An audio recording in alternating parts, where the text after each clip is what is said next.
Nah, isu akhir zaman tentang kebangkitan orang mati itu banyak sekali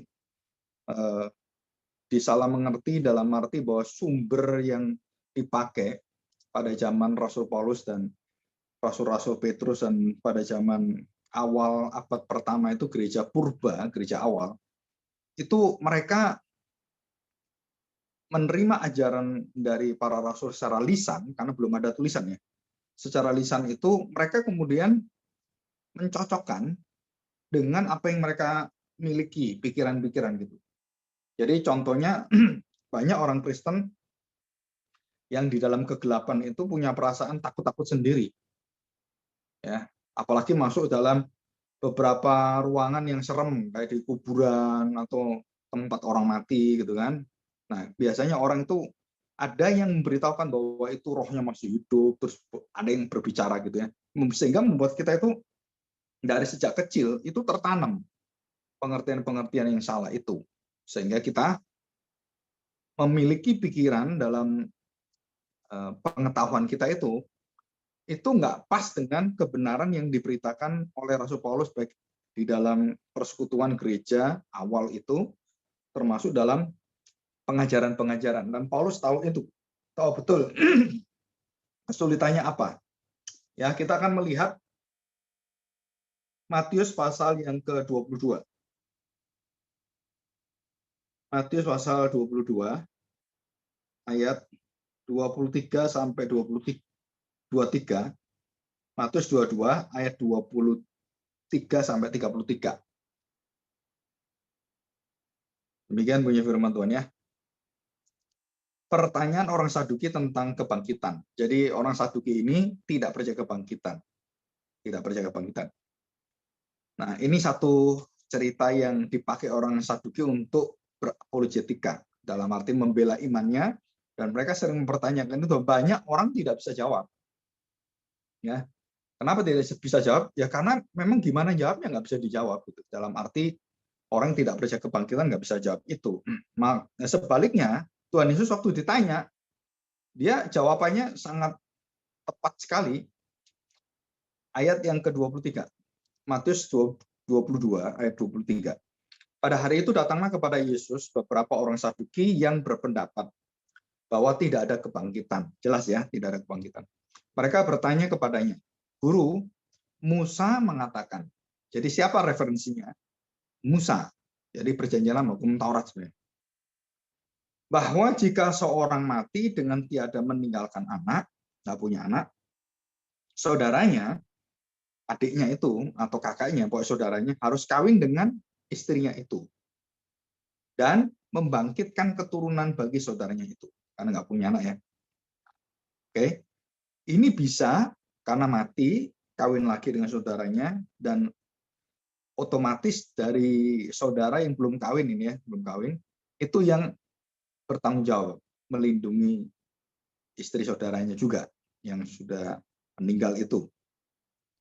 Guru Musa mengatakan, artinya Musa mengajarkan juga, jika seorang mati dengan tiada meninggalkan anak, saudaranya harus kawin dengan istrinya itu dan membangkitkan keturunan bagi saudaranya itu.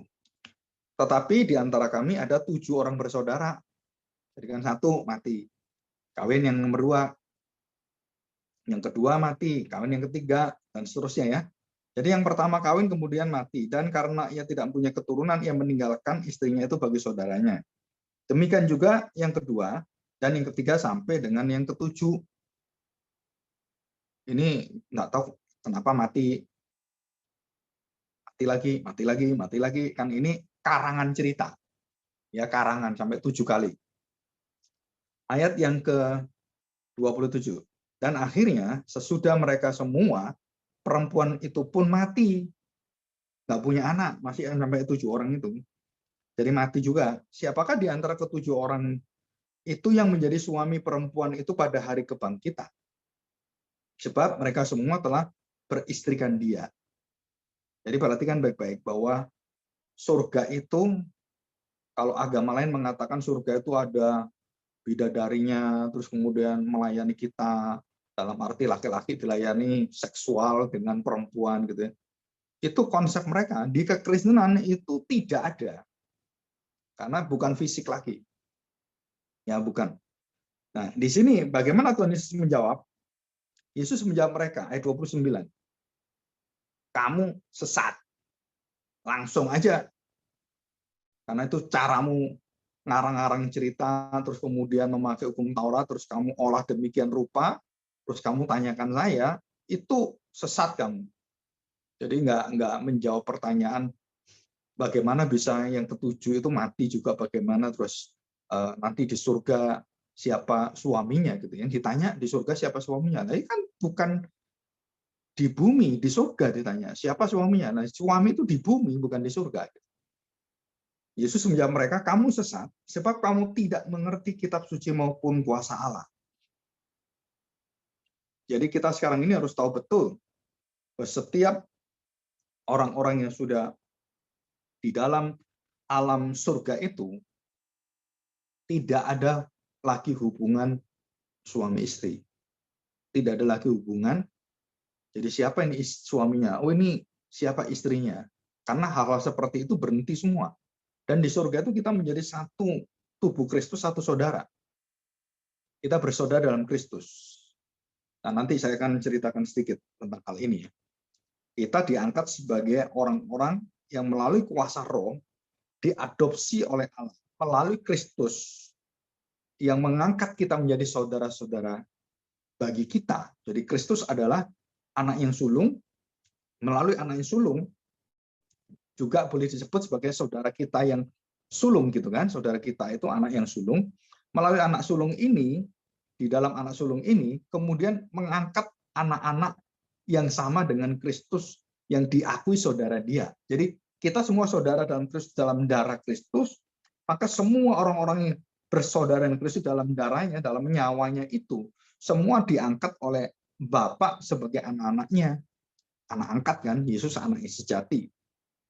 Maka semua orang yang diangkat oleh Bapa di dalam Kristus boleh menyebut Allah itu sebagai Bapa. Bapaknya Kristus juga Bapa saya. Nah, itu pengertian yang sangat mendasar dari hubungan relasi kita sebagai anak-anak Bapa surgawi.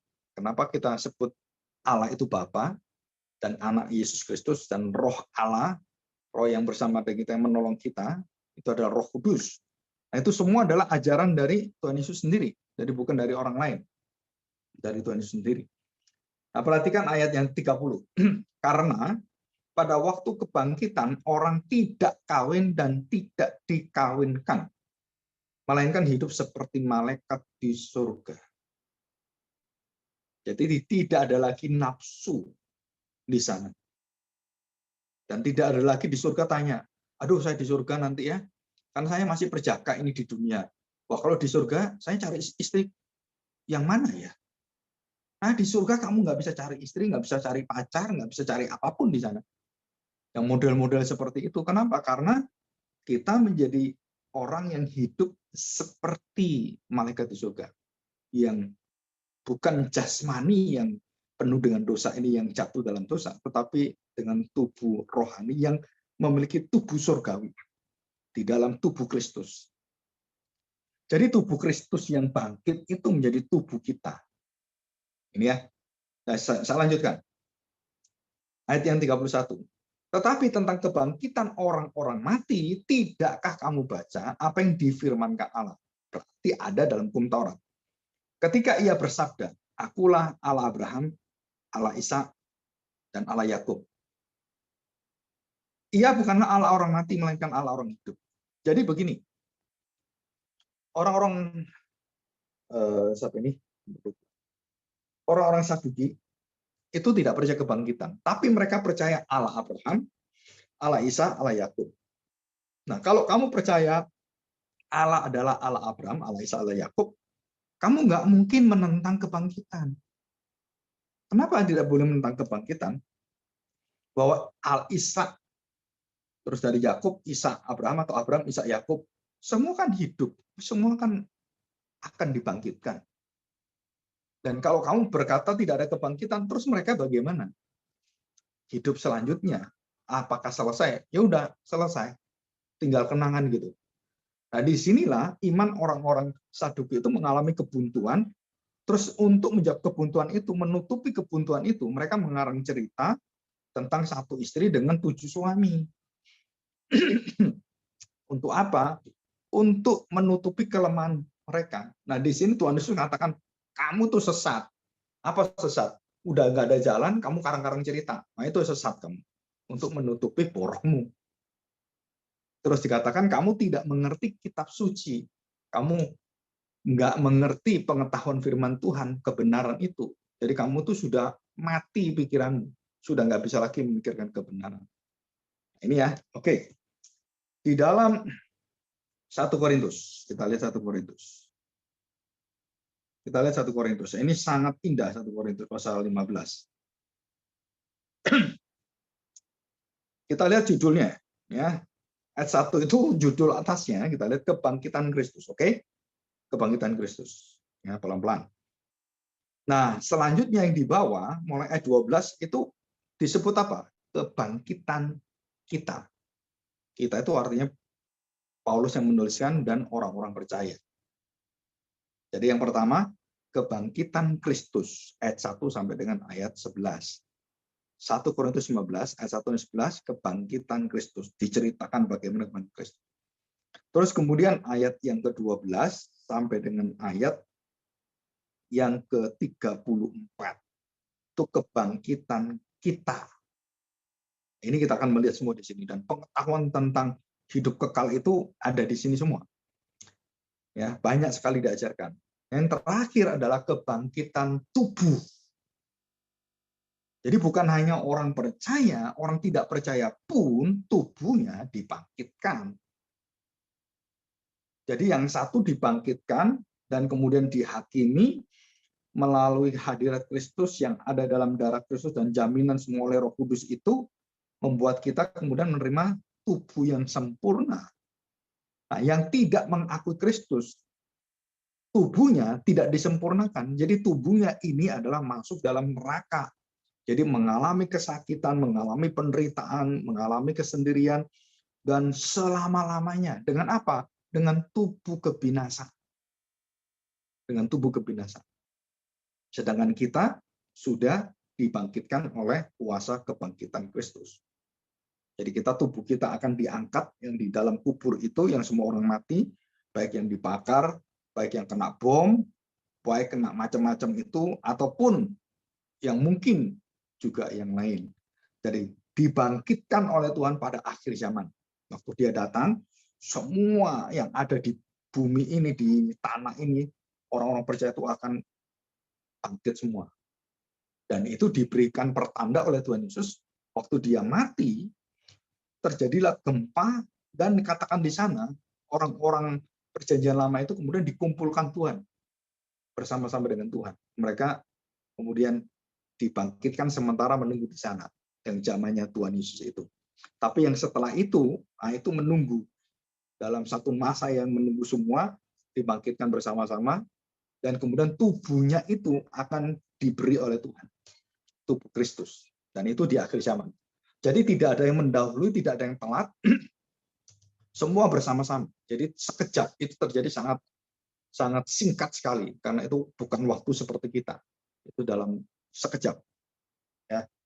Oke, 1 Korintus pasal 15 sampai dari 25 sampai dengan ayat yang 58. Ya, ini kebangkitan tubuh, kebangkitan tubuh kita, termasuk orang-orang yang berdosa itu juga sama ya. Nah, kita akan melihat perkataan dari Tuhan Yesus. Yohanes 11. Yohanes 11. Temanya tentang apa? Lazarus dibangkitkan. Ya, perhatikan, Lazarus dibangkitkan. Nah, kita akan melihat Lazarus dibangkitkan. Beberapa pendapat dari Maria, Marta, dan beberapa orang sekelilingnya termasuk rasul-rasul itu dipengaruhi oleh pengaruh pengajaran Yahudi secara tradisi dan lisan dan semuanya. Sehingga waktu Tuhan Yesus mengatakan akan terjadi kebangkitan, saat itu juga tubuh orang itu yang sudah mati, Lazarus yang sudah hancur 4 hari itu, yang sudah busuk, itu bisa hidup lagi. Nah, itu adalah satu keajaiban. Ya. Dan keluar dari kubur masih pakai kain kafan dan berjalan. Jalannya gimana saya nggak tahu. Apakah seperti ini, loncat-loncat, atau jalan pelan-pelan kakinya kiri kanan seperti itu. Atau seperti jalannya cerita-cerita film Chinese, yang tangannya lurus gitu kan, terus kemudian jalan. Nah, itu semua kan cara pandang dunia. Kita nggak diberitahukan bagaimana Lazarus keluar itu, jalannya bagaimana, tangannya bagaimana, nggak ada. Yang diberitahu adalah dia berjalan. Jadi menurut beberapa ahli, Lazarus berjalan itu ya dia diam, jadi diikat seperti mumi gitu, dan dia berjalan, jadi keluar. Jadi seperti manusia yang keluar, manusia gitu ya. Jadi berjalan dan menemui Kristus. Ya, oke. Kita akan lihat ini ya, Lazarus dibangkitkan. Saya akan bacakan ayat 4. Ya enggak semua. Karena kita belajar ini, sebenarnya kita belajar sistematika akhir zaman tentang kebangkitan. Ketika Yesus mendengar kabar itu, ia berkata, penyakit itu tidak akan membawa kematian, tetapi akan menyatakan kemuliaan Allah, sebab oleh penyakit itu anak Allah akan dimuliakan. Jadi tujuan Lazarus mati dan Tuhan Yesus tidak mau datang sampai 4 hari dibiarkan, walaupun dia bisa datang, dia sengaja nggak mau datang, itu adalah ada satu kebenaran, ada satu ujian, ada satu hal-hal yang perlu dibukakan oleh Tuhan Yesus di tempat itu. Tujuannya adalah penyakit itu membawa kematian, tetapi bagi Lazarus itu kematian, bagi Tuhan adalah kemuliaan. Dan Tuhan akan menyatakan kemuliaan di sana, sebab penyakit itu akan membawa kemuliaan Allah, akan membawa kemuliaan anak Allah. Ya, Yesus mengasihi Marta dan kakaknya Lazarus. Yesus mengasihi Marta, termasuk Maria. Namun setelah didengarnya bahwa Lazarus sakit, ia sengaja tinggal 2 hari lagi di tempat itu dan di mana ia berada. Tetapi sesudah itu ia berkata pada murid-muridnya, mari kita kembali ke Yudea. Ayat 8, murid-murid itu berkata kepadanya, Rabi, baru-baru ini orang-orang Yahudi mencoba melempari engkau, masih maukah engkau kembali ke sana? Ayat 9, bukankah ada 12 jam dalam satu hari? Siapa yang berjalan pada siang hari, kakinya tidak terantuk karena ia melihat terang dunia. Jadi kamu jangan takut dengan kegelapan dosa orang. Kamu bersama dengan terang. Kapanpun berjalan, kapanpun ditentukan dan berangkat, harus berangkat. Ya, seperti itu. Ayat 11, demikianlah perkataannya, dan sesudah itu ia berkata pada mereka, Lazarus saudara kita, perhatikan sebutannya saudara kita, telah tertidur. Tetapi aku pergi ke sana untuk membangunkan dia dari tidurnya. Tidur di sini adalah mati. Mati, benar-benar mati. Dan dikatakan membangunkan dia adalah membangkitkan dia dari kematian, dari tidurnya. 12. Maka kata murid-murid itu kepadanya, Tuhan, jikalau ia tertidur, ia akan sembuh. Dianggap orang tidur, sakit biasa gitu. Tetapi maksud Tuhan Yesus adalah tertidur dalam arti mati. Sedangkan sangka mereka Yesus berkata tentang tertidur dalam arti biasa, orang tidur, istirahat. Karena itu Yesus berkata dengan terus terang, Lazarus sudah mati. Jadi bukan tidur. Tetapi syukurlah aku tidak hadir pada waktu itu. Sebab demikian lebih baik bagimu supaya kamu dapat belajar percaya. Marilah kita pergi sekarang kepadanya. Ya, oke, kita ke sana. Berangkat ke sana. Kata Yesus kepada Marta, saudaramu akan bangkit. Marta datang dengan nangis kan. Kata Marta kepadanya, aku tahu, aku ngerti bahwa ia akan bangkit pada waktu orang-orang bangkit pada akhir zaman. Tapi nggak ada orang zaman sekarang dibangkitan. Apalagi saudaranya itu Lazarus. Nggak ada nanti, ya betul. Kalau Rabi Yesus mengatakan, aku akan bangkitkan Lazarus, saudaramu akan bangkit, gitu kan? Mereka nggak percaya. Kenapa? Karena memang tidak ada orang bangkit dari mati. Nggak ada berita itu. Seumur-umur di Israel itu, kecuali beberapa hal yang berkaitan dengan nubuatan dan mujizat Elia, gitu ya. Tapi zaman itu nggak ada orang seperti itu. Barang siapa percaya kepadaku, ia akan hidup walaupun ia sudah mati. Ini ya jaminan dari Tuhan. Ya, akulah kebangkitan dan hidup. Barang siapa percaya kepadaku, ia akan hidup walaupun ia sudah mati.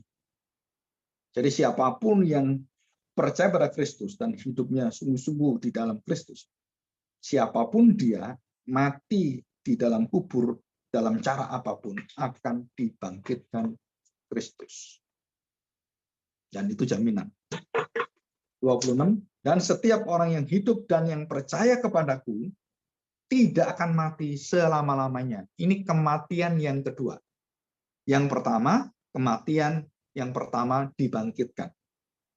Dalam arti orang-orang percaya itu tidak akan mati karena dia sudah hidup dari dosanya. Dan yang kedua, orang-orang itu tidak akan mati selama-lamanya dalam kematian maut, dalam kematian kekal, kematian kedua. Dan setiap orang yang hidup dan yang percaya kepadaku tidak akan mati selama-lamanya. Percayakah engkau akan hal ini? Jawab Marta, ya Tuhan, aku percaya bahwa engkaulah Mesias, anak Allah. Dia yang datang ke dalam dunia. Jadi orang yang mengaku Yesus anak Mesias, itu setan-setan mengaku. Petrus mengaku. Yohanes Pembaptis tahu. Dan beberapa orang tahu. Termasuk di sini adalah Marta. Marta mengaku engkaulah Mesias, anak Allah yang hidup. Nah, ini jarang dibahas Marta ini. Yang sering dibahas itu Petrus gitu kan, Thomas gitu. Marta nggak pernah dibahas, padahal dia mengatakan, ya Tuhan, aku percaya bahwa engkaulah Mesias, anak Allah, dia yang datang ke dalam dunia. 28, sesudah berkata demikian, ia pergi memanggil saudaranya, Maria, dan berbisik kepadanya, guru ada di sana, dan ia memanggil engkau. Mendengar itu Maria segera bangkit, lalu pergi mendapatkan Yesus. Tetapi waktu itu Yesus belum sampai ke dalam kampung itu, ia masih berada di tempat Marta menjumpai dia. Ketika orang-orang Yahudi bersama-sama dengan Maria di rumah itu untuk menghiburnya, melihat bahwa Maria segera bangkit dan pergi keluar. Mereka mengikutinya, karena mereka menyangka bahwa ia pergi ke kubur untuk meratap di situ. Jadi itu Maria melihat semua orang datang dan ke kubur, nggak ada berpikir akan dibangkitkan, nggak ada. Itu sudah nggak ada di kamus pikiran dan pengertian, pengetahuan orang-orang Yahudi itu nggak ada seperti itu. Setiba Maria di tempat Yesus berada dan melihat dia, apa yang terjadi? Tersungkurlah ia di depan kakinya, kaki Tuhan Yesus, dan berkata kepada Tuhan Yesus, Tuhan, sekiranya engkau ada di sini, saudaraku pasti tidak akan mati. Kalau dia masih sakit, kamu masih bisa sembuhkan. Tapi kalau mati, ya kamu nggak bisa sembuhkan. Karena orang mati nggak bisa disembuhkan. Bisanya dibangkitkan. Jadi orang mati nggak bisa disembuhkan. Orang mati hanya bisa dibangkitkan. Di sini diberi rohnya, dikembalikan oleh Tuhan. Karena roh itu adalah yang memberi Tuhan, yang mengambil dia, yang mengirim dia juga. Ya. Ayat 33. Ayat 33 dikatakan sebelumnya, dan berkata demikian ya, setibanya Maria di tempat Tuhan Yesus, tersungkur ia di depan kakinya dan berkata kepadanya, Tuhan, sekiranya engkau ada di sini, saudaraku pasti dia akan mati. Ketika Yesus melihat Maria menangis dan juga orang-orang Yahudi yang datang bersama-sama dia, maka bersedihlah hatinya begitu dalam. Bahasanya masbulah hatinya, ia sangat terharu dan berkata, di manakah dia kamu baringkan? Jawab mereka, Tuhan, marilah, lihatlah. Maka menangislah Yesus. Yesus itu menangis jarang ditulis. Jarang sekali ditulis. Ada beberapa tangisan. Tangisan untuk Yerusalem, dan kemudian tangisan untuk Lazarus, dan kemudian tangisan yang begitu indah di kayu salib. Ya, jeritan-jeritan yang luar biasa itu. Jadi beberapa kali yang dituliskan, dan tidak banyak. Ya, perhatikan baik-baik.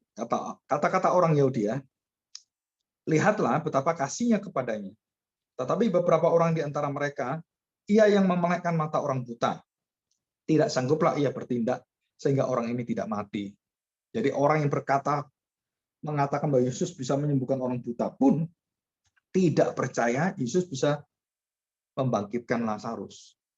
Karena mereka berpikir, waktu masih sakit itulah kamu datang. Kalau sekarang ini, nggak bisa. Gitu. Walaupun mereka percaya, orang buta bisa melihat, orang tuli bisa mendengar, orang lumpuh bisa berjalan. 38 dikatakan sekali lagi, maka masbulah, sedihlah hatinya, lalu ia pergi ke kubur itu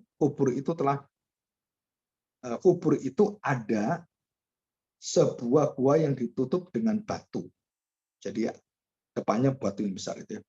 Kata Yesus, angkat batu itu. Marta, saudara orang yang meninggal itu, berkata kepadanya, Tuhan, ya sudah berbau, sebab sudah 4 hari dia mati. Jawab Yesus, nggak peduli. Ya, bukan dia meremehkan informasi itu, bukan. Dia katakan, jawab Yesus, bukankah sudah kukatakan kepadamu, jikalau engkau percaya, engkau akan melihat kemuliaan Allah. Maka mereka mengangkat batu itu, lalu Yesus menengadah ke atas ke langit dan berkata, Bapa, aku mengucap syukur kepadamu karena engkau telah mendengarkan aku. Aku tahu bahwa engkau selalu mendengarkan aku, tetapi oleh karena orang banyak yang berdiri di sini mengelilingi aku mengatakan supaya mereka percaya bahwa engkaulah yang mengutus aku. Jadi tujuan Yesus membangkitkan Lazarus supaya orang-orang percaya kepada dia bahwa dia adalah utusan Bapa, seperti yang dinubuatkan dalam Perjanjian Lama. Jadi fokus daripada berita Tuhan Yesus adalah menggenapi dan menjalankan kehendak Bapa. Dia mau berkenan kepada Bapa, dia mengasihi Bapa, dan dia taat kepada Bapaknya. Sampai kepada Lazarus itu kita jelas tahu hubungan ini.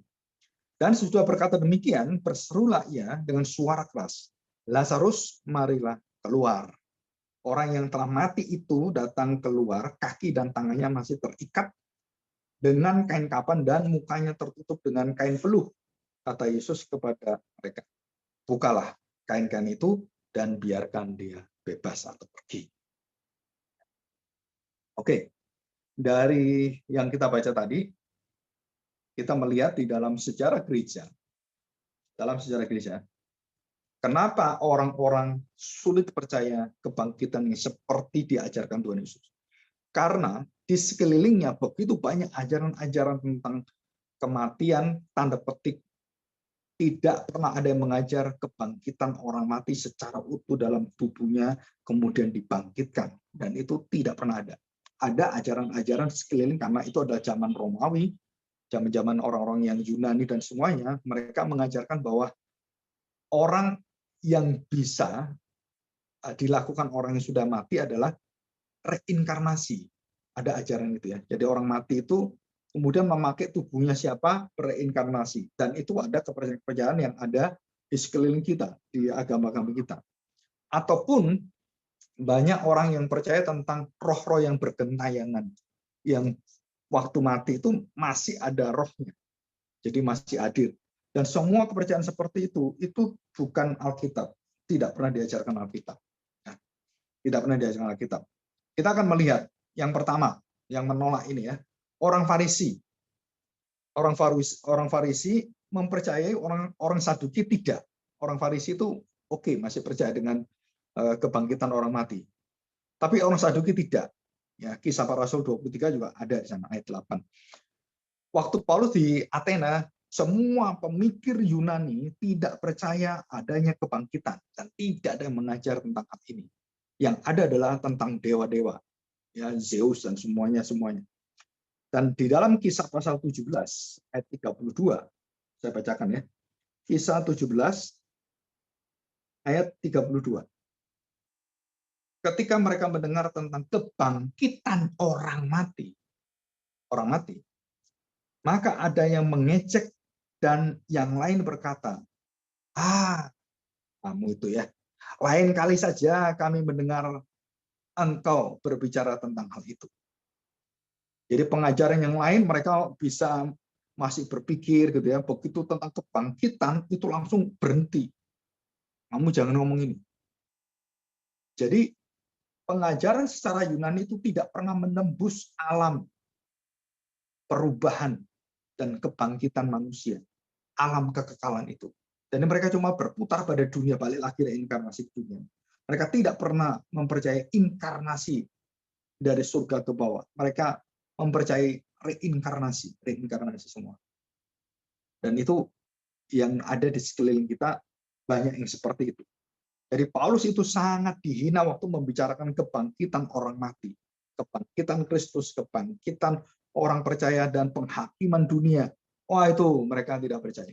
Ya, orang mati udah selesai. Kenapa? Karena yaitu ajaran-ajaran yang dibawa oleh para filsuf itu tidak ada yang menembus pengajaran kebangkitan orang mati. Imannya tidak ke sana. Dan kita akan bandingkan dengan 1 Korintus pasal 15 ayat 14 dan 17. 1 Korintus 15 ayat 14. Kan ya? Kebangkitan kita. Saya bacakan dari ayat 12. Jadi bila mana kami beritakan bahwa Kristus dibangkitkan dari antara orang mati oleh Allah, oleh Bapa gitu ya. Bagaimana mungkin ada di antara kamu yang mengatakan bahwa tidak ada kebangkitan orang mati? Nah, itu nggak mungkin kebangkitan orang mati ya. Jadi nggak mungkin. Nah, kita akan melihat kembali di sini. Kita akan melihat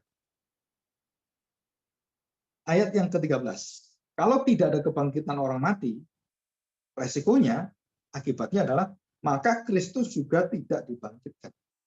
Jadi kalau Kristus dibangkitkan, berarti ada kebangkitan orang mati, ada kebangkitan kita, ada kebangkitan tubuh. Tapi kalau Kristus nggak bangkit, nggak ada semua itu. Dan bahkan dikatakan itu iman kita itu kosong. Ayat 14. Tetapi andai kata Kristus tidak dibangkitkan, maka sia-sialah pemberitaan kami dan sia-sialah juga kepercayaan kamu. Jadi kalau semua Kristus tidak dibangkitkan, maka semua yang kita bangun, keselamatan Kristen, pengetahuan kita tentang hidup kekal, tentang surga neraka, itu runtuh semua. Itu semua bohong, semua itu sia-sia. Kenapa? Jadi kebangkitan Kristus itu menjadi titik perubahan seluruh kehidupan. Bahkan kalau kita selidiki dalam kitab Wahyu, yang kitab terakhir dan beberapa yang kita pelajari di dalam firman Tuhan, khususnya perjanjian baru itu, sangat jelas sekali bahwa kebangkitan Kristus itu membawa dampak yang luar biasa dan membawa jaminan hidup yang kekal. Jadi kematian Kristus yang kita percaya, tapi kita nggak percaya kepada kebangkitannya, maka iman kita sia-sia. Banyak orang Kristen yang sampai kepada percaya salib, tapi tidak percaya kebangkitan Kristus. Maksudnya apa, Pak? Saya percaya Yesus mati bagi saya, dia juru selamat saya. Dia baik bagi saya, dia menderita bagi saya. Dia disalibkan bagi saya. Tetapi kebangkitan Kristus di dalam hidup yang sempurna itu, yang membawa teladan kemenangan itu, tidak mau kita jalani. Jadi artinya kita masih di dalam dosa-dosa kita dan kita tidak berjalan dalam kebenaran. Kita tidak pernah dihidupkan roh kita oleh Tuhan. Kita tidak pernah dihidupkan baru oleh Tuhan. Jadi kepercayaan kita Yesus mati tidak membawa iman itu menjadi sejati. Iman itu menjadi iman kebangkitan. Jadi kita harus percaya iman kebangkitan di dalam Kristus. Iman yang membangkitkan semua kemenangan-kemenangan di dalam dosa kita. Dan kita tidak bisa mengalahkan itu. Sengat maut itu nggak bisa kita kalahkan. Ini adalah fungsi dari kebangkitan yang menyelamatkan. Jadi kalau saya percaya Yesus mati, semua orang percaya Yesus mati, bahkan bukan orang Kristen juga percaya Yesus mati, tidak membawa jaminan hidup yang kekal. Tetapi yang hidupnya diubahkan, dibangkitkan oleh Tuhan dari kematian rohani itu, dan kemudian diberi roh dan dilahirbarukan oleh Roh Kudus, dan hidup dalam kebangkitan kebenaran Kristus. Nah, ini yang merupakan jaminan. Jadi pohon yang baik, buahnya baik. Di situ. Jadi kalau orang yang sungguh-sungguh mengalami kebenaran Tuhan dan terang, maka dia berjalan dalam terang. Dia tidak pernah ikut dalam jalan yang gelap, yang penuh dengan kenikmatan dunia itu. Tidak. Ya. Nah, sekarang kita melihat di dalam 1 Korintus itu, ada namanya Himenius dan Filetus. Yang menentang Paulus di dalam kitab Korintus itu, yang menentang seperti orang-orang Saduki. Himenius dan Filetus itu mengatakan bahwa tidak ada kebangkitan, yang ada adalah hanya secara rohani saja. Fisik itu nggak ada, sudah berhenti. Karena Himenius dan Philetus dipengaruhi oleh aliran gnostisisme yang mengatakan bahwa tubuh ini semua materi adalah jahat dan ditinggalkan. Nah, itu pengajaran filsuf Yunani. Sehingga mempengaruhi dalam gereja, mempengaruhi beberapa orang yang akhirnya menjadi sesat dan menyesatkan orang-orang yang tidak percaya dan tidak mengerti firman Tuhan, dibawa dalam pengertian yang salah ini. Kita melihat dalam 2 Timotius, kita lihat 2 Timotius pasal 2 ayat 18. Ya. Ayat 17 saya bacakan, perkataan mereka menjalar seperti penyakit kanker. Ajaran tentang kesalahan dan kesesatan bahwa tidak ada kebangkitan fisik tapi hanya spiritual. Perkataan mereka menjalar seperti penyakit kanker. Di antara mereka termasuk Himenius dan Philetus. Ayat 18, 2 Timotius pasal 2 ayat 18. Yang telah menyimpang dari kebenaran dengan mengajarkan bahwa kebangkitan kita telah berlangsung dan dengan demikian merusak iman sebagian orang atau gereja Tuhan atau orang percaya. Jadi dia mengatakan sudah, kita nggak akan dibangkitkan lagi, sudah selesai. Dan banyak orang mengajar hal seperti ini. Anugerah sudah diberikan, kita nggak perlu lagi bertobat, sudah selesai, sudah sempurna, sudah selesai. Itu namanya hyper atau bisa katakan itu ekstrim, ya ekstrim dan di dalam posisi yang salah, seolah-olah mengatakan kebenaran Alkitab, padahal sebaliknya itu mempelintir, jadi mengarahkan ke dalam kebohongan-kebohongan. Dan banyak hal seperti ini diajarkan oleh gereja-gereja sekarang, khususnya para pemimpin dan hamba Tuhan yang tidak belajar dengan sungguh firman Tuhan, sehingga mereka menyesatkan dan ajaran mereka itu seperti penyakit yang kering cepat menjalar dan membuntung, membutakan, kemudian menutup kebenaran. Dan semua orang-orang yang berada di dalam pengaruh orang-orang pemimpin seperti ini, mereka sudah dibutakan. Jadi kebenaran itu masuk, mereka sudah tolak. Karena nggak cocok dengan apa yang diajarkan oleh guru-guru saya. Dan termasuk di situ adalah orang-orang seperti Himenius dan Philetus. Ya. Nah, kalau kita tahu bahwa yang mengatakan dengan jelas filsuf Yunani yang tidak percaya kebangkitan orang mati adalah Celsus. Ya, termasuk di situ orang-orang gnostisisme. Kalau di zaman modern ini adalah orang liberalisme. Orang-orang liberal yang sangat rasionalis juga, kaum rasionalis yang juga saintifik itu banyak sekali tidak percaya hal-hal yang di luar pikiran mereka, yang tidak mampu mereka cerna, yang tidak dicerna, tidak percaya. Jadi yang menjadi iman dan ukurannya adalah pikiran mereka, bukan Alkitab, bukan Tuhan. Jadi pikiran mereka, rasio mereka, akal budi mereka yang menjadi ukuran. Jadi orang yang kalau nggak bisa dipikir Tuhan nggak ada dan nggak bisa dibuktikan, ya nggak ada Tuhan. Itu rasionalisme. Nah, ada Origen juga, Bapak Gereja, yang mengatakan melawan seluruh ajaran Celsus dan Gnotis. Filsuf-filsuf itu ya, abad kedua ya. 1 abad kedua masuk abad kedua. Tetapi Origen ini punya kelemahan. Kenapa punya kelemahan? Karena tubuh yang dikubur, yang harusnya dibangkitkan itu bukan tubuh yang kita miliki sebagai kebangkitan baru. Jadi itu dimurnikan, dirohanikan. Jadi tidak diubahkan. Nah, Origen ada kelemahan pemikiran seperti itu. Dan juga beberapa gereja termasuk mempengaruhi Agustinus pada awalnya. Tapi Agustinus kemudian sadar setelah dia baca Alkitab, dia kemudian melepaskan ajaran yang salah dari Origen, dan dia mengajarkan bahwa tubuh kita yang mati itulah yang dibangkitkan. Karena sulit sekali kita berpikir tubuh yang sudah mati, sudah hancur, apalagi dibakar, sudah jadi abu, debu, itu bagaimana bisa kembali menjadi manusia? Itu sulit sekali dan tidak mungkin pikiran manusia bisa. Dan itu hanya Tuhan. Semua peristiwa di dunia ini banyak hal yang sulit kita pikir. Langit dan bumi ini ada, itu juga kalau kita nggak percaya Tuhan, kita sulit bisa mengerti bahwa itu adalah Tuhan yang menciptakan. Karena imanlah yang membuat kita bisa mengenal ini. Jadi hadirat dan juga keberadaan satu oknum yang tertinggi, satu pribadi yang maha segala, yang merancang segalanya. Dan itu bisa dibuktikan secara berdebat ya. Nah, Terus kemudian kita lihat pengakuan iman rasuli. Nah, ada beberapa kelemahan pengakuan iman rasuli. Beberapa gereja itu mengganti kata sarkos menjadi soma. Jadi bukan dagingnya dibangkitkan, tetapi tubuhnya. Nah, saudara harus tahu bahwa yang dibangkitkan Tuhan Yesus adalah daging kita yang berdosa itu, dan kemudian dibangkitkan dengan kekudusan Dia, dengan jaminan dari Dia. Nah, itu adalah sats.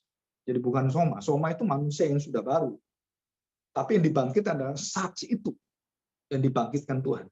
Nah, ini pengertian ini ada di dalam doktrin-doktrin yang sungguh-sungguh ada dalam Alkitab. Jadi contohnya bahwa daging Kristus itu, daging Kristus tidak membusuk, ya, diceritakan di situ. Jadi daging Kristus tidak membusuk, tidak mengalami kebinasaan, dan daging satu-satunya yang tidak mengalami kebinasaan adalah daging yang tidak berdosa, tidak memiliki dan tidak kena racun dosa, dan tubuhnya tidak bisa mati, tidak bisa binasa.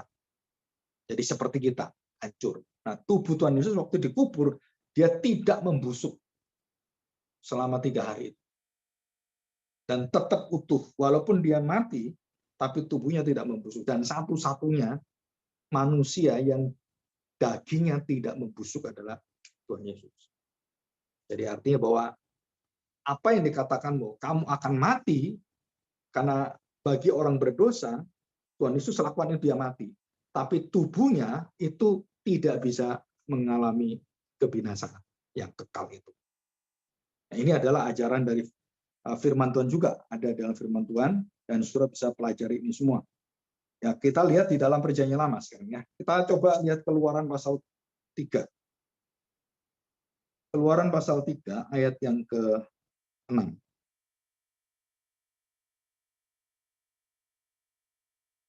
Keluaran pasal 3 ayat ke-6.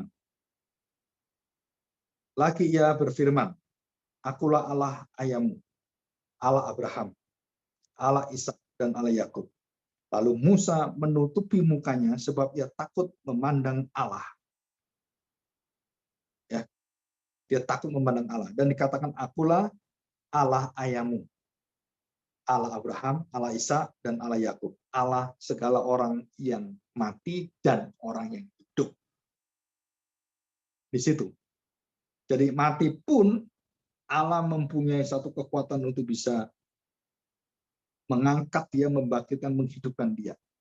Abraham, Ishak, dan Yakub, orang Israel semua percaya Abraham, Ishak, dan Yakub itu akan hidup lagi. Semua. Bersama-sama dengan orang Israel, termasuk kita sebagai Israel yang baru, orang percaya, akan disatukan bersama-sama dengan kekuatan, ikatan tubuh yang baru, dan manusia yang baru di dalam Kristus. Nah, ini sangat jelas sekali. Nah, kemudian dalam kitab Ibrani kita lihat, kitab Ibrani 11, Ibrani 11, ayat yang ke-10. Ya, perhatikan. Karena iman, saya bacakan dari ayat 9. Karena iman, ia diam di tanah yang dijanjikan itu seolah-olah di tanah asing. Dan di situ ia tinggal di kemah dengan Ishak dan Yakub, yang turut menjadi ahli waris janji yang satu itu. Sebab ia menanti-nantikan kota yang mempunyai dasar, yang direncanakan dan dibangun oleh Allah. Jadi ada satu tujuan mereka, dan itu tujuan itu sampai hari ini belum terpenuhi. Jadi banyak orang berkata bahwa itu adalah Yerusalem, Israel itu, dan puncaknya adalah di Bait Allah yang mau dibangun kembali oleh orang Israel. Mau renovasi, mau bangun kembali semua seperti zamannya Salomo. Dan jelas dikatakan di sini sebab ia menanti-nantikan kota yang mempunyai dasar yang direncanakan dibangun Allah sendiri, bukan manusia. Jadi ini bukan Bait Allah yang fisik, bukan Yerusalem yang sekarang kita lihat fisik, tetapi yang dibangun oleh Allah, yang diturunkan dari surga. Jadi Kristus adalah Bait Allah yang baru, bukan Bait Allah yang kamu bangun. Itu secara rohaninya, secara imannya. Dan Yerusalem itu akan datang dari surga, bukan dari dunia ini. Tangan Allah, dan Allah lah yang membuat, yang menjadikan semuanya itu. Nah, ini kita percaya ini adalah pengajaran firman Tuhan. Jadi dalam kitab Ibrani kita dijelaskan Kemudian ayat yang ke-10 ya. Sebab ia menanti-nantikan kota yang mempunyai dasar yang direncanakan dan dibangun oleh Allah. Jadi menantikan kapan?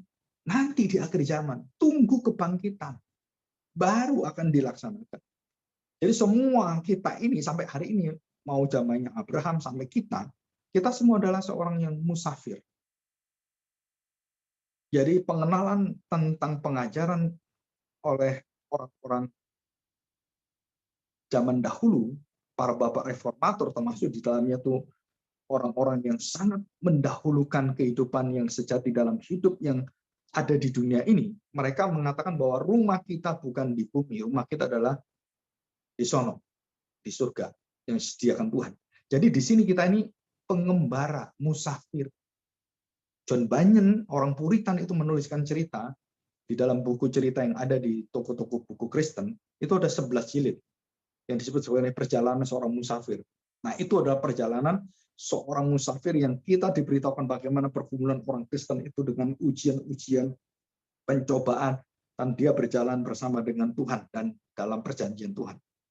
Dan hanya Tuhan yang menolong, bukan yang lain. Nah, itu adalah satu cerita yang sangat indah yang mewakili pemikiran secara menyeluruh tentang orang Kristen, seperti juga Bapak Abraham dan semuanya menanti-nantikan langit dan bumi yang baru, Yerusalem yang baru, dan kota yang baru, tanah air yang baru. Dan bukan di bumi ini, tetapi nanti Tuhan akan ubahkan, Tuhan akan datang dan mengubahkan semua, baik itu langit, baik itu bumi, baik seluruhnya di dalam kesempurnaan yang kekal. Nah, ini ada di sini ya, 11, karena iman juga, dikatakan di sini, dan karena iman juga, ia dan Sarah akan beroleh kekuatan untuk menurunkan anak cucu, walaupun usianya sudah lewat, karena ia menganggap dia yang memberikan janji itu setia. Kenapa ini dimasukkan? Coba bayangkan, mandul, sudah tua, Sarah sudah tua, 90 tahun, Abraham sudah mendekati 100 tahun, dan Sarah dikatakan mandul, mati head, nggak bisa. Dan mandul lagi, bukan hanya mati, dia juga mandul. Jadi nggak mungkin mengeluarkan itu. Tapi Abraham punya iman, walaupun dia salah melangkah mengawini dan Hagar itu akan punya anak Ismail gitu ya. Tapi dia mengimani bahwa imannya itu tidak pernah berubah. Apa yang dijanjikan Tuhan melalui Sarah itu akan terjadi. Jadi Sarah waktu menyarankan dia mengambil Hagar, iman Abraham tetap pada firman Tuhan. Ini pergumulan iman. Tapi dia melakukan karena kondisi keterbatasan, dalam kondisi yang lemah seperti itu manusia bisa jatuh dalam dosa dan melangkah keluar dari jalan Tuhan. Ya, termasuk Abraham.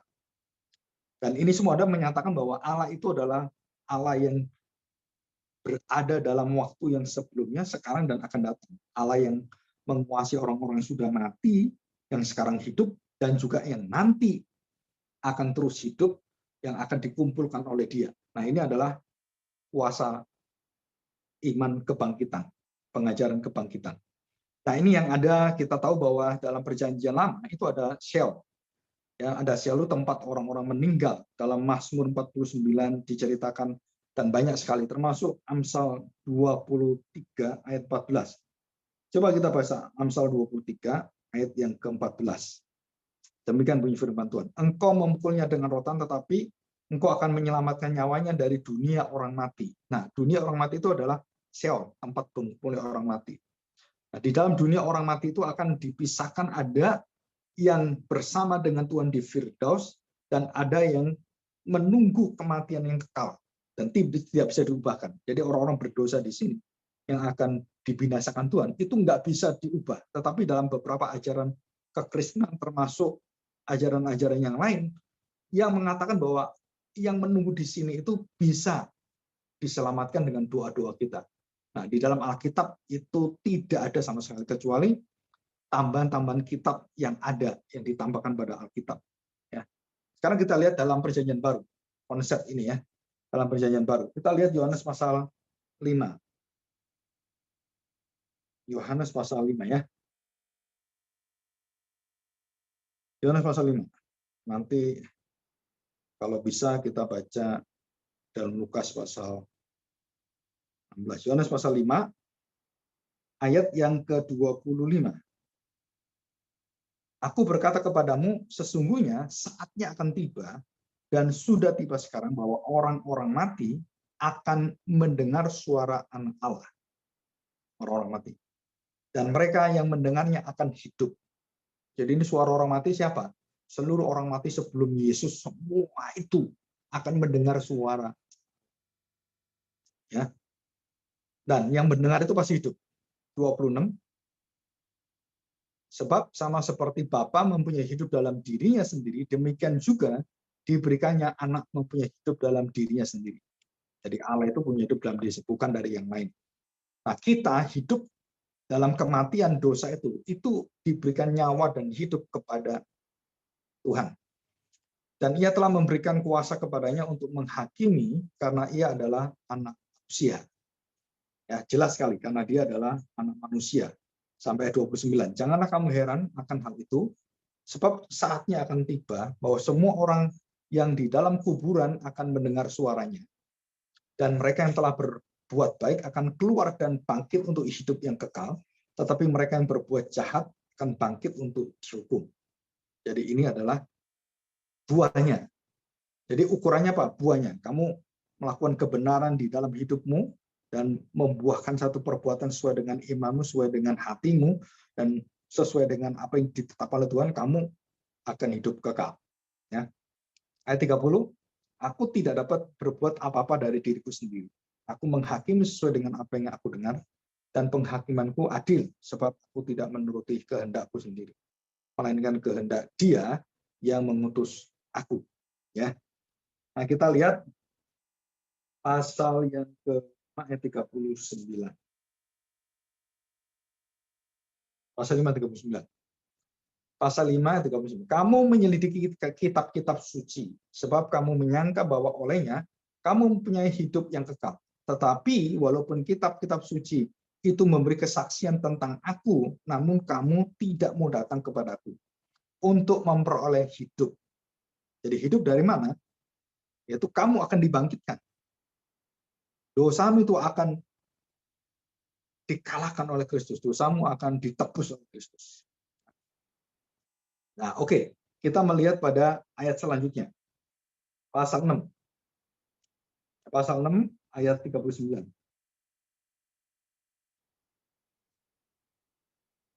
Pasal 6 ayat 39, demikian bunyi firman Tuhan ya. Dan inilah kehendak Dia yang telah mengutus aku, yaitu supaya dari semua yang diberikannya kepadaku jangan ada yang hilang. Jangan ada yang hilang. Jelas bahwa kita semua tidak akan ada yang hilang, tidak akan yang terlepas, dan keselamatan yang diberikan dalam Kristus tidak ada yang hilang. Ini ayatnya sangat kuat sekali. Tetapi supaya kubangkitkan pada akhir zaman. Jadi tujuannya apa? Penebusan itu adalah kebangkitan. Sebab inilah kehendak Bapakku, yaitu supaya setiap orang, siapapun yang percaya melihat Anak, yang percaya kepadanya beroleh hidup yang kekal, dan supaya aku membangkitkannya pada akhir zaman. Yohanes 17 juga sama. Yohanes 11 tadi yang kita lihat soal Lazarus juga sama. Dan semuanya jelas sekali. Ya. Kita akan sedikit membahas, ada di khotbah saya mingguan, ada juga seminar tentang akhir zaman, itu ada tentang Lazarus dan orang kaya. Dan nanti bisa lebih detailnya buka di sana. Tapi saya bahas sedikit di sini ya. Lazarus dan orang kaya.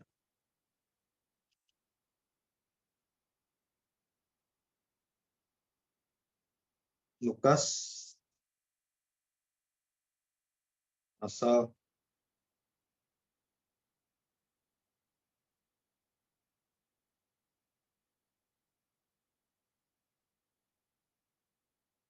Lazarus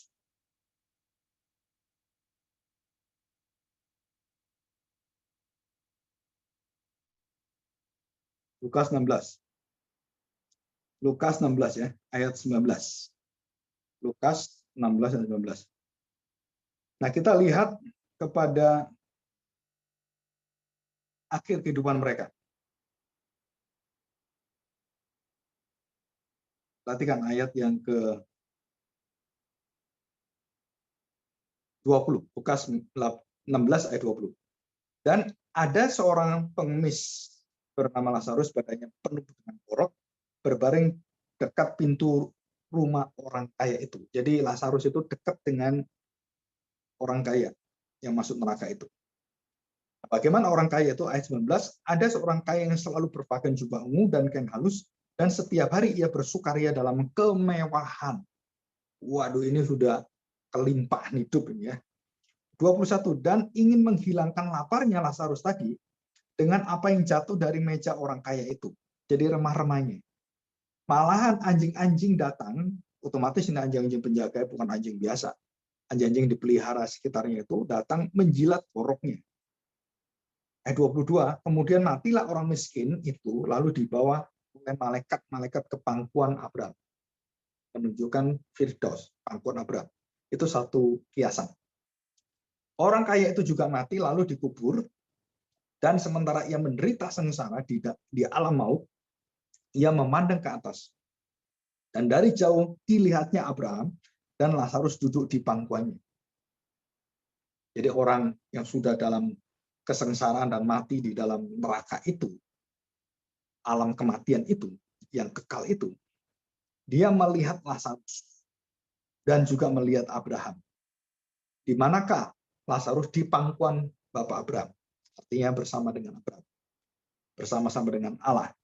24, lalu ia berseru katanya, Bapak Abraham, kasihanilah aku. Suruhlah Lazarus supaya ia mencelupkan ujung jarinya ke dalam air dan menyejukkan lidahku, sebab aku sangat kesakitan dalam nyala api ini. Jelas nyala api ini. Tetapi Abraham berkata, anak, ingatlah bahwa engkau telah menerima segala yang baik sewaktu hidupmu, sedangkan Lazarus segala yang buruk. Jadi segala yang baik kamu hidup, segala yang baik semua diberi bagus sekali. Dan nggak pernah kekurangan kamu. Apapun kebaikan sudah mengalir, nggak berhenti-berhenti. Tapi Lazarus nggak pernah mengalami kebaikan. Dan seluruh hidupnya adalah penderitaan sejak dia hidup sampai dia mati. Dan ini orang yang mungkin sangat-sangat miskin gitu ya. Nah, perhatikan baik-baik ayat yang dikatakan di sini. Tetapi Abraham berkata, anak, ingatlah bahwa engkau telah menerima segala yang baik sewaktu hidupmu, dan sedangkan Lazarus segala yang buruk. Sekarang Lazarus itu mendapat hiburan dan engkau mendapatkan dirimu dalam kesengsaraan yang sangat menderita. Jadi banyak orang Kristen yang ingin seperti orang kaya, tapi tidak pernah ingin seperti Lazarus. Dalam arti kita melihat bahwa ada bumi dan langit kehidupan yang dijalankan. Selain daripada itu, di antara kami dan engkau terbentang jurang yang tak terseberangi, supaya mereka yang mau pergi dari sini kepadamu ataupun mereka yang mau datang dari situ kepada kami tidak dapat menyeberang. Jadi perhatikan baik-baik pengajaran di dalam kebangkitan ini, kita melihat bahwa ada satu kerinduan dari orang yang berdosa, orang sudah masuk neraka. Dia merindukan supaya orang-orang yang di bumi ini, saudara-saudaranya, itu jangan seperti dia. Bukan dia bertobat waktu dia berada di bumi, diberi kesempatan. Tapi waktu tidak ada kesempatan, dia bertobat. Nggak ada gunanya. Jadi pertobatan yang terjadi, kesadaran yang terjadi di dalam neraka, itu bukan pertobatan sejati. Jadi konsep pertobatan orang kaya ini, itu adalah konsep kesesatan. Kalau kita baca baik-baik. Kenapa? Karena dia mengatur Tuhan. Dia yang memberikan semua perintah itu dia. Kurang ajar sekali ini. Orang kaya ini memerintah Abraham yang merupakan adalah Allah sendiri. Dan dia memerintahkan itu supaya mengirimkan. Baik itu semua orang, kalau bisa ada yang sudah mati seperti Lazarus, itu kirim ke sana. Supaya mereka bertobat. Ini Lazarus bangkit. Supaya mereka lihat. Dan jelas sekali Tuhan Yesus katakan demikian. Apakah bisa? Jadi pengertian teologi orang yang mati di neraka itu teologi kesesatan. Baik tentang saudaranya, tentang hubungannya dengan Tuhan, tentang berita kemenangan di dalam penebusan, itu salah semua. Salah semua. Ya, coba kita lihat. Dia berkata demikian. Sebab masih ada 5 orang saudaraku, supaya ia memperingati mereka dengan sungguh-sungguh, agar mereka jangan masuk kelak ke dalam tempat penderitaan ini. Kan sadar ini baik ini kan?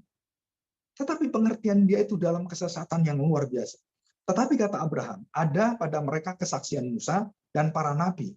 Baiklah mereka mendengarkan kesaksian itu. Cukup kamu kalau dengar dan beriman, kamu pasti selamat. Jawab orang itu, tidak. Nah ini kan kurang ajar ini. Jadi teologianya salah, sampai masuk neraka pun salah. Pengertian tentang iman kebenarannya itu nggak ada. Dan itu kebenaran dibangun oleh dirinya sendiri. Perhatikan, tidak Bapak Abraham, tetapi jika ada seorang yang datang dari antara orang mati kepada mereka, mereka akan bertobat. Jadi orang kaya ini mengandalkan penampakan-penampakan dan mengandalkan akan kemustahilan-kemustahilan. Kalau ada orang yang sudah mati datang pada mereka, mereka akan percaya. Karena hati percaya bukan karena ini, bukan karena penampakan performance yang menakjubkan seperti itu, bukan. Tetapi orang kaya itu berpikir kesaksian Musa dan semuanya, itu kurang firman Tuhan, itu nggak ada gunanya. Kita butuh satu mujizat orang yang sudah mati bangkit dan beritakan kepada mereka. Wah, mereka akan terima. Kenyataannya apa? Mereka sesat, nggak bisa. Begitu firman Tuhan diberitakan, tidak dipercaya, nggak ada gunanya. Maupun orang yang sudah bangkit dari mati, nggak ada gunanya. Dan ini adalah iman kebangkitan. Iman yang sungguh-sungguh murni, yang sejati. Dan bukan yang lain. Ya. Dan juga dikatakan seperti ini. Ya. Kata Abraham kepadanya, jika mereka tidak mendengarkan kesaksian Musa dan para nabi, mereka pasti juga tidak mau diyakinkan, sekalipun oleh seorang yang bangkit dari antara orang mati. Titik. Nggak bisa diubahkan. Ya. Jadi di sini kita percaya bahwa kebangkitan ini sebenarnya satu nilai yang penting sekali. Karena tanpa iman kebangkitan, kita tidak memiliki dasar. Untuk apa? Untuk percaya yang benar, untuk percaya yang membawa kita dalam hidup yang kekal. Di dalam 1 Korintus pasal 15 ayat 17. Perhatikan. Dan jika Kristus tidak dibangkitkan, maka sia-sialah kepercayaan kamu dan kamu masih hidup dalam dosa. Ada dikatakan kamu masih hidup dalam dosa. Jadi kamu percaya Yesus. Percaya dia juru selamat. Kamu menyanyi tentang Tuhan Yesus. Kamu memuja dia. Kamu bergereja melayani dia. Dan siang malam kamu melayani 1 minggu. Bisa 3 hari, 4 hari. Kamu bisa datang dan melayani dia. Kamu bisa berdoa dengan khusyuk semuanya. Dan dikatakan di sini. Kalau kamu tidak percaya tentang kebangkitan Kristus. Ada hidup di dalam kebenaran. Di jalan yang sempit. Ada hidup yang selalu buahnya itu baik. Ada hidup yang selalu membangun dasar seluruh hidupmu. Dirimu, seluruh pekerjaanmu, apapun kamu lakukan dan termasuk dalam keluargamu dibangun di atas batu karang yang kekal itu, bukan di atas pasir. Dan itu semua ada dan dianugerahkan itu. Dan pastilah kamu akan mengalami iman kebangkitan, iman percaya kepada kebangkitan Kristus. Dan jelas dikatakan di sini, ini satu warning. 19. Jikalau kita hanya dalam hidup ini saja menaruh pengharapan pada Kristus dalam fisikal, kebutuhan dunia ini aja, maka kita adalah orang-orang yang paling malang dari segala manusia. Wah, luar biasa ini ya. Tetapi yang benar ialah bahwa Kristus telah dibangkitkan dari antara orang mati sebagai yang sulung kebangkitan. Kebangkitan yang sulung dari antara orang-orang yang telah meninggal. Sebab sama seperti maut datang karena satu orang manusia, demikian juga kebangkitan orang mati datang karena satu orang manusia. Ya, jadi dikatakan di sini sebab sama seperti maut datang karena satu orang manusia, demikian juga kebangkitan orang mati datang karena satu orang manusia. Jadi dikatakan jelas sekali sebagai orang sulung dari antara orang-orang yang sudah meninggal, telah meninggal. Orang-orang yang telah meninggal. Ya. 21, sebab sama seperti maut datang karena satu orang manusia, demikian juga kebangkitan orang mati datang karena satu orang manusia. Karena sama seperti semua orang mati dalam persekutuan dengan Adam, demikian pula semua orang yang akan dihidupkan kembali dalam persekutuan dengan Kristus. Dan inilah kuncinya. Kunci semua di dalam Kristus, mati dalam Kristus, bangkit bersama dengan Kristus. 23. Tetapi tiap-tiap orang menurut urutannya, Kristus sebagai buah sulung. Ya, perhatikan istilah buah sulung, kebangkitan sulung. Banyak orang bertanya saya, Pak, Alkitab nggak ada ngomong kebangkitan sulung. Ini baca ini ada di sini ya. Jadi buah sulung. Sesudah itu mereka yang menjadi miliknya pada waktu kedatangannya. Kemudian tiba kesudahnya, yaitu bila mana ia menyerahkan kerajaan kepada Allah Bapa, sesudah ia membinasakan segala pemerintahan, kekuasaan dan kekuatan. Ini berita tentang akhir zaman. Ya, perhatikan. Kemudian tiba kesudahnya, yaitu bila mana ia menyerahkan kerajaan kepada Allah Bapa, sesudah ia membinasakan segala pemerintahan, kekuasaan dan kekuatan. Jadi nanti di akhir zaman Tuhan itu membawa semua, menyerahkan kerajaan kepada Bapaknya setelah selesai semua dihancurkan dan semua dibinasakan, segala kejahatan dan penguasa antikristus dan semuanya dibereskan semua. Baru dia persembahkan orang-orang percaya sebagai kerajaan kekal itu diberikan kepada Bapaknya kembali.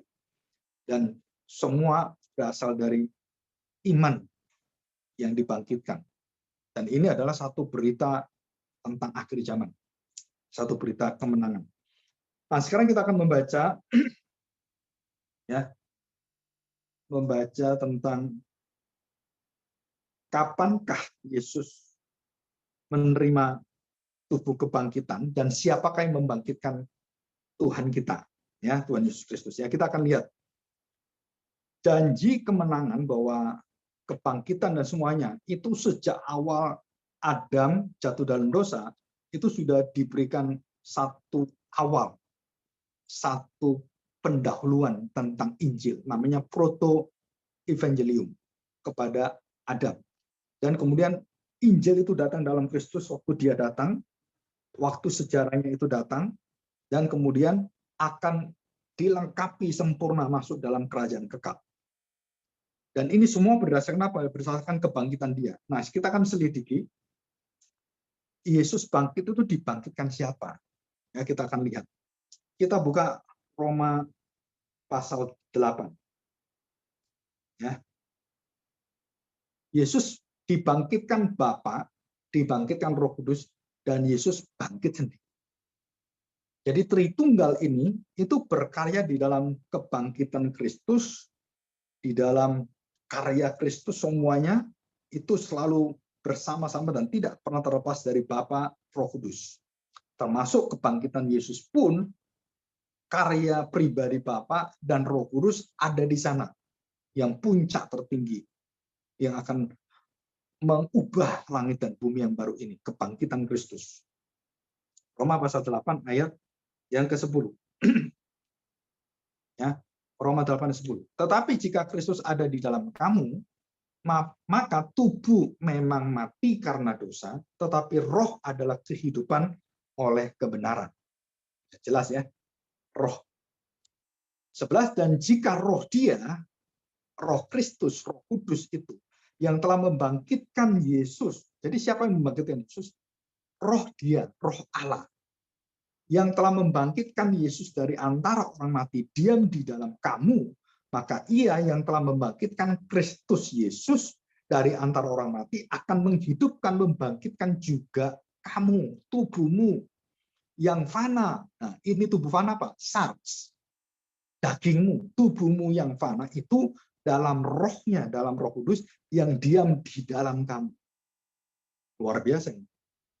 Jadi semua orang Kristen yang mati, yang masuk dalam kubur, yang semua yang mati itu dalam rohnya, hatinya ada roh Tuhan.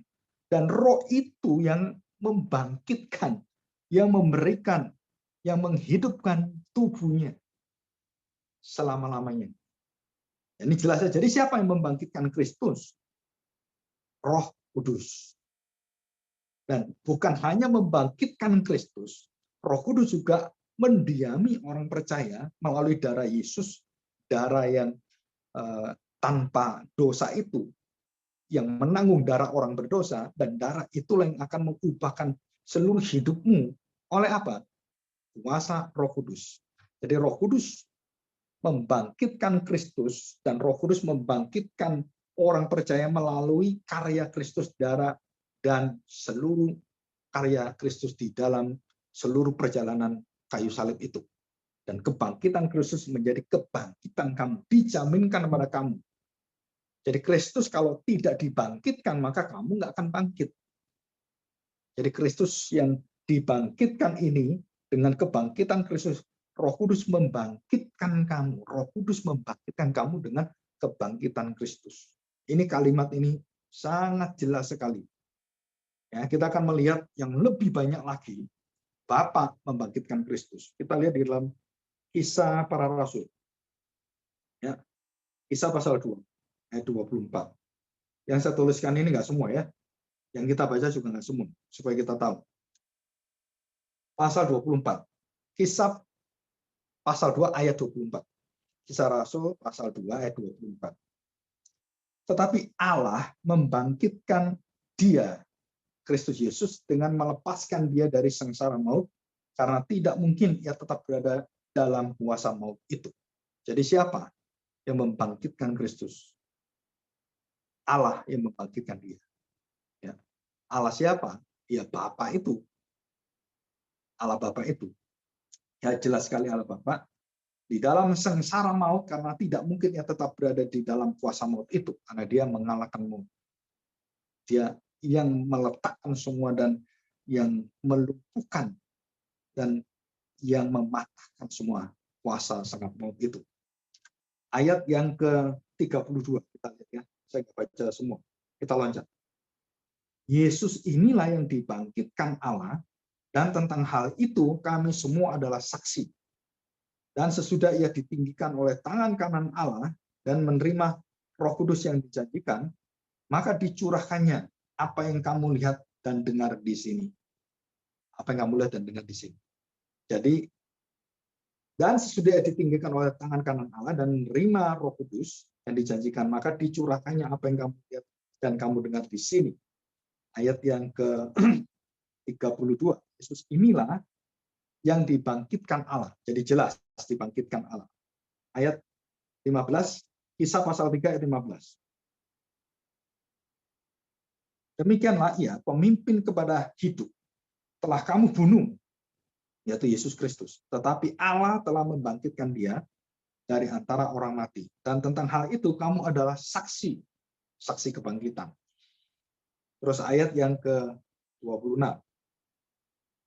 Saya bacakan, dan bagi kamulah pertama-tama Allah membangkitkan hambanya, yaitu Yesus Kristus, dan mengutusnya kepada kamu supaya ia memberkati kamu dengan memimpin kamu masing-masing kembali dari segala kejahatan. Kita lanjutkan pasal yang ke-10 aja. Ya, kita loncat. Kisah 10 ayat 40. Demikian bunyi firman Tuhan. Yesus itu telah dibangkitkan Allah pada hari yang ketiga, dan Allah berkenan bahwa ia menampakkan diri bukan kepada seluruh bangsa, tetapi kepada saksi-saksi yang sebelumnya telah ditunjuk oleh Allah. Ada 500 orang saksi. Yaitu kepada kami yang telah makan dan minum bersama-sama dengan dia setelah ia bangkit dari antara orang mati. Pasal 13 ayat 30. Jadi ini semua Allah Bapa yang bekerja ya. Pasal 13 ayat 30. Tetapi Allah membangkitkan dia dari antara orang mati. Dan setelah mereka menggenapi segala sesuatu yang ada tertulis tentang dia, mereka menurunkan dia dari kayu salib, lalu membaringkannya di dalam kubur. Tetapi Allah membangkitkan dia dari antara orang mati. Ya. Jadi siapa yang membangkitkan Yesus? Yaitu Bapa dan Roh Kudus. Dan termasuk juga dirinya sendiri. Yesus membangkitkan diri sendiri. Dia adalah kebangkitan. Akulah kebangkitan, akulah kehidupan, akulah jalan, dan semuanya. Dan disinilah kita bersyukur, kita melihat kembali pada perjanjian kitab Wahyu, perjanjian baru ya. Kitab Wahyu, sebelum kitab Wahyu ada 1 Tesalonika yang perlu kita baca. 1 Tesalonika pasal 4 ayat 13. Tentang kedatangan hari Tuhan ya, hari akhir. 1 Tesalonika pasal 4 ayat 13 dan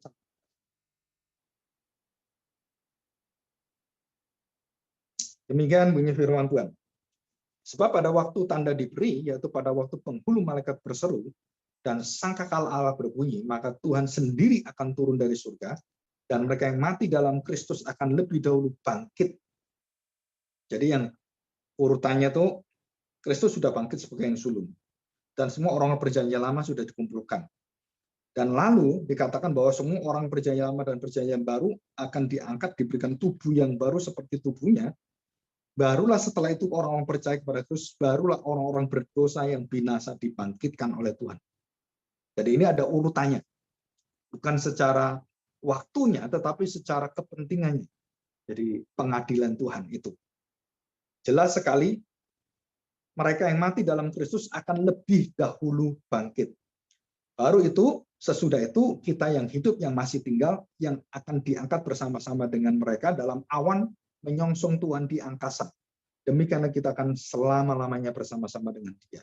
Jadi orang yang masih hidup waktu Yesus datang, orang itu masih hidup, dia langsung tubuhnya diubahkan, langsung terangkat dan terbang melayang ke langit menyongsong Dia. Jadi coba bayangkan kita merasakan bahwa kita berada bisa, bukan terbang ya, ini bukan istilah terbang, tapi roh kita itu sudah tidak terikat lagi dengan seluruh hukum dunia dan hanya hukum Kristus. Jadi yang kita pandang Kristus, jadi kita terangkat itu bukan lagi dipengaruhi dengan hukum gravitasi, bukan. Kita hanya dipengaruhi dengan kemuliaan Kristus, dan kita nggak takut lagi tinggi apa itu, nggak takut. Dan semuanya itu, dimensi itu hilang, semuanya digantikan dengan keberadaan Kristus yang membawa satu kekuatan yang tidak mungkin bisa diuraikan di sini. Paulus dikatakan, tidak mungkin kita bisa uraikan bagaimanakah di surga. Jadi Paulus bisa diangkat waktu dia berdoa, dia diangkat utuh tubuhnya, masuk ke surga. Itu juga sulit sekali kita menjelaskan. Nah, kita akan sama nanti, sama seperti itu, kita akan diangkat juga sama. Dan semua orang yang takut ketinggian, banyak yang tanya pada saya, Pak, kalau orang takut ketinggian nggak bisa masuk surga. Kenapa? Loh, surga di atas terus dia melayang, waduh, bisa pingsan dia. Bukan. Kita tidak terikat dengan hukum dunia ini, gravitasi semua. Dan waktu kita terangkat, kita tidak merasakan ketakutan apa ya, seperti orang, aduh tinggi sekali ini, sampai ada yang terkencing-kencing seperti itu. Nggak ada itu. Kenapa? Karena kita sudah mengalami satu kesempurnaan manusia di dalam Kristus. Jadi kita bisa, tanda petik, terbang di situ. Langsung bersama dengan Tuhan. Bagaimana kita nanti hidup? Kita akan bersukacita. Siapa yang beriman, itu adalah sukacita yang besar yang Paulus katakan, aku ingin sekali bersama dengan Tuhan, lebih baik bersama dengan Tuhan. Tetapi di sini lebih perlu bersama dengan engkau untuk membawa orang berdosa menerima Injil bersama dengan Tuhan. Dan itu tugas kita. Ya, oke. Ada pertanyaan? Kita udah selesai di sini. Silakan. Ini sementara saya tutup dulu ya.